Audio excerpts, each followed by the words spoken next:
Ce samedi 29 juillet 2023, suivez le tête-à-tête. Frère Ibrahim Traoré, Vladimir Poutine. Frère Ibrahim Traoré dit qu'il soutient l'opération spéciale russe en Ukraine. Tiens, non, il a dit, il parle du Niger. Il demande de façon indirecte à Poutine d'avoir un regard direct sur le Niger. C'est-à-dire qu'il ouvre le boulevard pour le président Tchani, le nouveau président du Niger, actuellement par rapport à la Russie. Non! Écoutez, pardonnez, écoutez. Cher Monsieur le Président, chers amis, avant tout, je tiens à vous exprimer ma gratitude d'avoir répondu à notre invitation et être venu ici pour participer aux travaux du deuxième sommet Russie-Afrique. Je pense que vous serez d'accord avec moi que cette rencontre a été utile, diverse. Chacun a pu exprimer son opinion, ses opinions étaient diverses. Mais d'une manière générale, l'ensemble des travaux s'est déroulé dans une atmosphère d'attention, d'amitié et de recherche de solutions. Au cours du sommet, nous avons parlé de diverses sortes d'aide et de coopération avec l'Afrique. Nous avons pu remettre les pendules à l'heure sur un certain nombre de points pour continuer à travailler ensemble. Les relations entre la Russie et le Burkina Faso revêtent un caractère amical et nous avons fêté l'an dernier le 55e anniversaire de l'établissement de nos relations diplomatiques. Je sais que vous éprouvez de l'intérêt et du respect pour la Russie et je suis heureux de l'avoir entendu hier dans vos propos lorsque vous êtes exprimé brièvement. Et nous donnons nous aussi une importance particulière à nos relations avec le Burkina Faso. Vous avez permis le rétablissement de l'activité diplomatique et consulaire de l'ambassade de Russie qui avait été fermée depuis la fin des années 90 et cela a donné un essor important à nos relations. Et donc, votre Premier ministre était venu en Russie et nos ministères de la Défense se sont entretenus. On voit un enrichissement aussi des relations au niveau des relations parlementaires et nous sommes prêts à travailler avec vous pour faciliter l'essor des relations économiques et commerciales. Notre volume d'échange est encore très modeste, même dans la part des échanges avec l'Afrique, mais en tout cas nous savons dans quelle direction il faut travailler et comment. Donc des accords vont être signés en matière de sport, d'aviation civile, d'enseignement et de formation du personnel. Et nous allons continuer à travailler avec vous pour la formation de spécialistes dans le domaine civil dans notre pays et en 2023 et 2024, il y aura 10 bourses accordées à des étudiants de votre pays et nous pouvons évidemment travailler à augmenter le nombre de ces bourses. Nous travaillons sur l'harmonisation de nos positions à l'international et notamment sur les plateformes de l'ONU et d'autres organisations internationales. Et notamment, nous allons apporter une aide humanitaire au sein du FAO et à hauteur de 10 millions de dollars.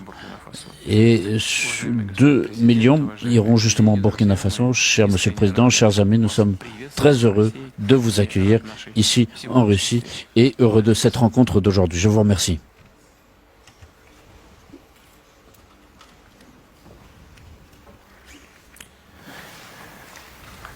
D'accord. Donc, bonjour à tous, Monsieur le Président. Donc, c'est un honneur pour nous d'être là ici. C'est le deuxième sommet, comme vous avez pu le constater hier. Et je tiens à donc, vous signifier l'amitié, surtout à cette étape actuelle, qui est très ardente entre les peuples burkinabés et les peuples russes.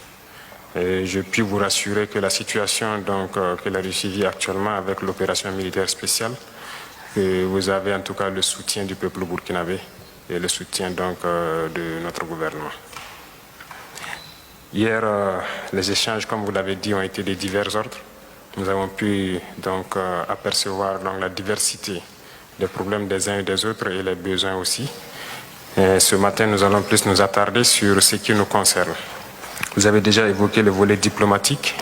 Ça a été dommage que l'ambassade soit fermée en 1992, mais je pense que nous avons déjà entrepris les démarches nécessaires pour la réouverture. Et donc, c'est un point que j'avais souligné et on souhaite que ce puisse être fait le plus vite, que ce soit l'ambassade ou la mission militaire. Actuellement, la sous-région est donc un peu mouvementée par tout ce que vous savez, donc le désir de changement des différents peuples. Voilà, nous ne dirons pas le désir de changement de partenaires, mais le désir de changement de la politique. Et ce qui amène donc forcément à tourner dos à nos partenaires traditionnels et à nous tourner vers donc les vrais amis que sont donc la Russie, qui nous ont soutenus depuis la période de décolonisation jusqu'à aujourd'hui. Dans ce sens, je pense que pendant le sommet, vous avez compris donc au Niger, il y a eu des événements qui ont poussé des militaires à prendre leurs responsabilités aussi. Nous suivons aussi l'actualité parce que ça nous affecte directement.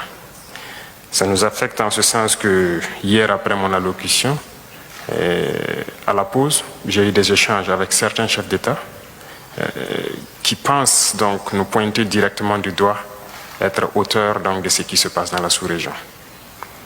Donc, ça veut dire aussi que indirectement, voilà, certains pensent que c'est l'effet donc de la Russie.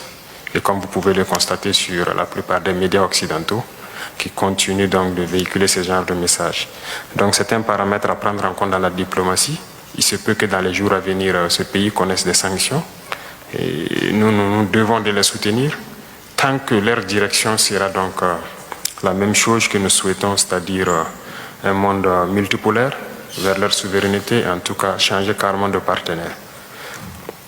Parce qu'actuellement, nous menons la même lutte contre le terrorisme avec ces États. Et du fait que nos partenaires sont différents, on est bien voisins, mais on n'arrive pas à collaborer. Et on espère qu'avec la nouvelle donne, on pourra se soutenir. Beaucoup d'échanges ont eu lieu donc, entre ma délégation et les sectoriels donc, de la Fédération de Russie. À ces échanges, comme vous l'avez signifié, les échanges commerciaux sont assez faibles entre nous et on espère donc les voir remonter rapidement. Déjà, avant qu'on arrive ici, il y a eu un accord qui a été signé entre une société russe et des entrepreneurs burkinabés dans le cadre de l'exportation des produits comme la mangue. Avant, ça s'exportait. Cette année, nous avons rétabli l'aéroport de la région productrice. Et les mangues s'exportaient vers l'Allemagne et la Néerlande et tout, qui réexportaient donc vers la Russie ici. Donc nous avons jugé nécessaire d'établir ce pont aérien pour que la prochaine production, ça puisse se faire directement. Dans ce sens, nous pouvons aussi, donc, à travers le commerce, signifier que nous avons une diversité quand même de produits qui pourraient intéresser la Russie. Et dans les échanges donc, entre les ministres et les différents hommes d'affaires, nous avons compris tels que la mangue, l'anacarde et beaucoup d'autres produits agricoles qui pourraient intéresser. Il y a aussi l'installation d'usines de transformation de certains produits sur place là-bas. Et je sais que beaucoup d'opérateurs russes donc, seront intéressés par cela, ce qui va contribuer à intensifier donc, nos échanges commerciaux. Parlant donc d'échanges commerciaux et d'installation d'usines, nous avons un besoin crucial d'énergie. À ce titre, donc, c'est un point important pour moi, parce que nous avons besoin, en tout cas, si possible, d'implanter une centrale nucléaire au Burkina pour produire l'électricité. Notre position est assez stratégique parce que nous sommes au cœur de l'Afrique de l'Ouest et cette position fait que du fait du déficit d'énergie dans toute la sous-région, s'il y a un privé russe qui peut s'implanter au Burkina, il pourra vendre bien l'énergie donc à toute la sous-région. Et donc c'est un point très important pour nous et on souhaite que vous puissiez voir comment cela puisse se réaliser en tout cas dans de brefs délais. Sur le volet donc, de l'énergie, toujours, il y a eu des échanges dans le cadre donc, des hydrocarbures et nous souhaitons en tout cas pouvoir réorienter en tout cas la majorité de nos importations à la Russie ici. Et il y a des entreprises avec qui on a pris contact, d'autres aussi ont souhaité donc avoir l'appui, en tout cas votre appui, pour pouvoir mieux tisser les liens, c'est tout ce qui concerne les produits pétroliers. Et nous sommes allés jusqu'à ajouter le bitume parce que nous avons beaucoup d'infrastructures routières surtout à construire. Donc on souhaite que vous puissiez appuyer donc, les producteurs pour qu'ils puissent nous appuyer dans ce sens-là. En ce qui concerne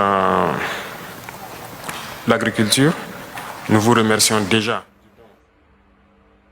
Les journalistes s'en vont, les journalistes s'en vont. C'est dosé. Bon, c'est dosé. Hey. Là, ils vont aborder le frappes. Vous avez vu Olivier Ouramba, non? Ministre des Affaires étrangères d'Ibrahim Traoré et tout, vous avez vu sa délégation des civils dedans.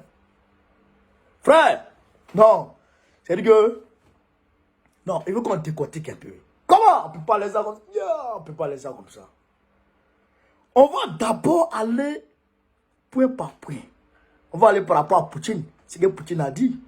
Poutine dit qu'il va donner une bourse d'études à 10 Burkinabés dans cette temps-ci. Puis ils vont travailler ensemble, ils vont augmenter le nombre de boursiers. Maintenant, avant de parler de bourses, il a dit les Burkinabés, ils sont en train d'augmenter dans le secteur civil la formation de certains pilotes, la formation d'un certain nombre de niveaux, à un certain nombre de niveaux, c'est-à-dire la technologie. C'est un travail technologique qui est en train de se mettre en place. C'est-à-dire, ils vont former les Burkinabés avec la technologie russe. Les fabrications, les conceptions d'ordinateurs quantiques, la nouvelle technologie. Ils vont former les Burkinabés à cette nouvelle technologie. Et ces Burkinabés-là vont normalement rentrer chez eux au Burkina Faso et ils vont former aussi les Burkinabés avec cette même technologie. Donc la technologie russe, vous allez voir que peut-être à l'avenir, les Burkinabés vont se retrouver à fabriquer des ordinateurs de haut niveau. Des Burkinabés vont se retrouver à fabriquer des téléphones de haut niveau. Des Burkinabés vont se retrouver à fabriquer des avions, à fabriquer des drones. Déjà, les Burkinabés fabriquent des drones. Mais ils vont plus augmenter, ils vont plus rendre performant, frère, cette formation afin que les Burkinabés puissent fabriquer même des, pourquoi pas, du nucléaire, des armes nucléaires. Parce que là, Ibrahim Traoré a parlé de centrale nucléaire, mais on vient à Ibrahim Traoré. Donc, voilà ce que Poutine prévoit. Maintenant, dans l'affaire du céréal, la Russie va donner au moins 50 000 tonnes de céréales aux pays africains. Le Burkina Faso est dedans.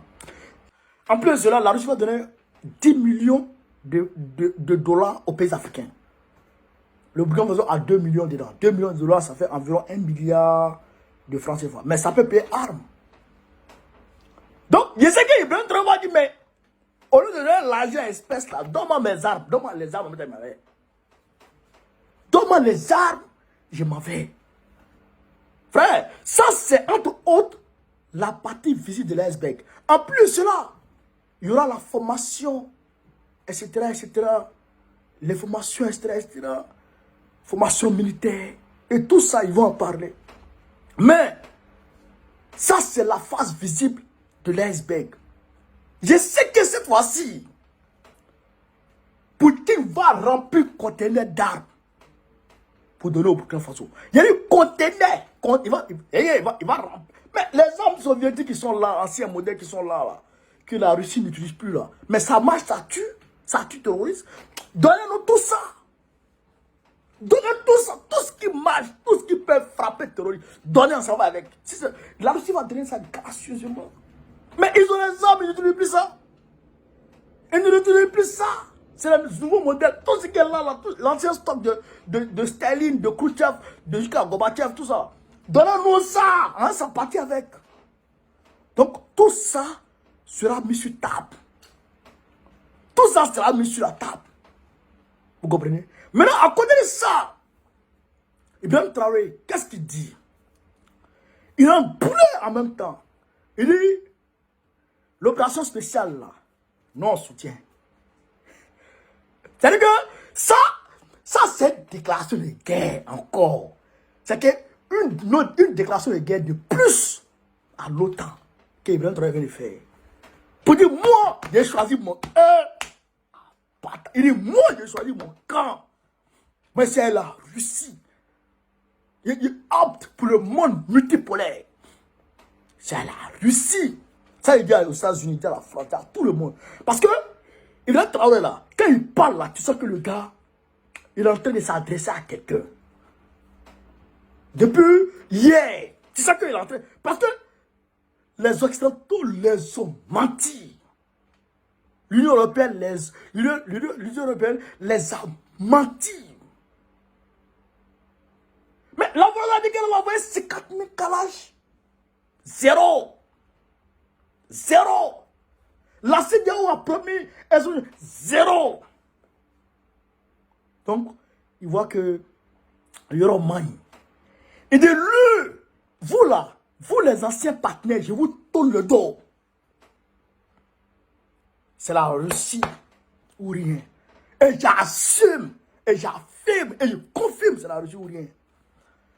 Et en plus de cela, il dit, le nouveau président, Abdraman Tiani, du Niger, il dit, il y a des mouvements qui sont passés, le peuple veut un changement. Le peuple veut un changement politique, le peuple ne veut plus rester dans l'ancien paradigme. Le peuple a fait que, aujourd'hui, au Niger, les militaires ont pris leurs responsabilités. Donc, si le gars voit dans la même direction que... Parce qu'il dit, comme on n'avait pas les mêmes partenaires, et ils étaient avec les anciens partenaires, nous, ça n'allait pas avec les anciens partenaires. On doit travailler ensemble, mais ne pas travailler ensemble. Et c'est ce que le président Abdraman Tiani a dit hier dans sa déclaration. Il dit, au lieu de travailler avec le Burkina Faso et le Mali, qui sont nos voisins directs, tu dois travailler avec les gens qui sont à des milliers de kilomètres de toi. Tu es comment? Donc, ce qui veut dire que la position du président Tiani réjoue la position d'Ibrahim Traoré aujourd'hui pour dire qu'ils vont travailler ensemble. Mais en même temps, il ouvre un boulevard. C'est qu'il est en train de préparer le terrain du président Tiani. Si jamais il veut aller vers la Russie, il est en train de préparer le terrain pour que quand le gars vient, c'est clair. Comme Assimi Goïta l'a fait pour lui. Ok. Non. Frère, non, ça, c'est très bien. C'est-à-dire que, non, mais c'est fini. Le Niger est hautement stratégique pour l'OTAN. C'est pourquoi Macron dit qu'il va organiser un conseil de sécurité. Maintenant, les Français, tu n'es pas Nigérien. C'est les Nigériens qui disent qu'ils ne veulent plus de toi. C'est ça que tu dois comprendre. Ton conseil de sécurité là, c'est rien ça. Il faut créer le ministère de la guerre par les contre nous. Ça s'est passé. En bas, c'était ça. Le Niger là, c'est fini. Vous n'avez plus. Otao, Balkano, Takubao, Korakwao, dégagez. Dehors de l'Afrique. Vos entreprises, il y aura relecture du contrat avec Areva. Tout sur l'uranium, tout ça sera rélu. Donc, en plus de cela, il va même travailler à aborder le volet économique. Les mangues, on vend à l'Allemagne et puis un autre pays qui, eux, envoient en Russie pour transformer ici. Et la Russie gagne, et puis eux... Donc, il dit tout ça, c'est long. On va traiter directement avec la Russie. Le prix auquel la Russie achète avec l'Allemagne, à ce prix-là, Ibrahim Traoré va négocier avec la Russie pour que ce prix soit plus abordable, pour que les paysans burkinabés puissent avoir beaucoup dans la mangue. Le mec là, le jeune là, pardonnez, hein, le président Ibrahim Traoré là, il est trop intelligent. Donc, ça c'est le secteur agricole. Le secteur céréalier, il est en train de travailler à tout ça. Et la centrale nucléaire. Et bien, Poutine, le Burkina Faso est un carrefour. Ghana, Côte d'Ivoire, Niger, Mali, le Burkina Faso est un frère, est un carrefour. Donc, si tu as mis centrale nucléaire chez nous, et regarde ce qu'il fait, hein. Si tu as installé centrale nucléaire chez nous, si une entreprise d'électricité russe vient s'installer chez nous, par rapport à notre position géographique, les autres pays, le Mali même est en avance. Le Mali, les Burkina, eux vont venir acheter aussi avec toi. Donc, avec l'électricité là, au Burkina Faso là, il est en train de régler ça. Et la formation aussi, il en a parlé pour que les jeunes soient formés et tout. En tout cas, ouais, Ibrahim Traoré, il a parlé. Il a parlé. Et je vous ai dit, il nous reste 6 ans pour entrer la France-Afrique. C'est fini. Mais ils n'ont pas abordé un point que j'attendais. Mais ce point-là sera abordé avec Olivier Oromba en aparté. Les BRICS. Parce que l'alliance des BRICS est en train d'installer une banque là-bas au Burkina Faso. Ils vont aborder ça. Le Burkina Faso va demander son adhésion au BRICS. Bon, même s'il remplit les conditions pour le moment, mais quand même, on peut avoir une banque des BRICS qui va permettre aux BRICS de financer le Burkina Faso et sans que... C'est ce que Assimi Goïta a abordé hier. Il dit les BRICS sont une alternative tout trouvée au FMI, à la Banque mondiale, à l'ancien monde. C'est-à-dire qu'eux, ils financent sans demander ce que tu vas faire avec ton argent. Alors que la Banque mondiale et le FMI, quand ils te donnent l'argent, ils t'interdisent de financer les services sociaux de base. Et pendant ce temps, ils disent que les services sociaux de base, c'est quoi? L'eau, l'école, l'agriculture et tout ça. Donc, ils disent, ça c'est ça, non? Maintenant, ils disent qu'il ne faut pas utiliser, faut pas financer ça avec les crédits qui est dedans. Parce que c'est une loi que le FMI a signée. Les pays endettés ne doivent pas prendre crédit pour financer les services sociaux de base. Voici l'article. Maintenant, les BRICS, eux, ils peuvent te donner un crédit et puis tu vas financer l'agriculture, l'élevage, l'école et tout ça. Donc, Ibrahim Traoré et puis Assimi Goïta ont parlé de ça. Touadéra, bien sûr, ils ont parlé de ça et ils vont financer le service de base. En tout cas, je vous le dis, moi je suis optimiste. L'Afrique, c'est fini, on va sortir de l'eau. Ça, c'est une réalité. Ça, c'est une réalité, une certitude, c'est fini. C'est fini. C'est nous, on doit rester aux aguets. Et je demande au peuple nigérien de se mobiliser plus et de faire de mener des actions chaque samedi, de faire des mouvements chaque samedi, des manifestations en soutien. Il faut multiplier les soutiens, il faut multiplier le peuple du Niger. Ce qu'il y avait à dire chez Cameroun d'Afrique. Partagez cette vidéo, vive le Burkina Faso, vive la coopération russo-burkinabé, vive l'Afrique, vive le panafricanisme, vive Ibé, vive Poutine, vive Assimi, vive Touadéra, vive Gbagbo Laurent, vive Sonko, vive Tiani, vive Doumbouya, vive tous les présidents africains. Doumbouya, là, on va voir son cas. Mais, quand même, on dit un peu d'abord. Camarades, partagez cette vidéo au maximum partout à travers le monde entier. On est ensemble.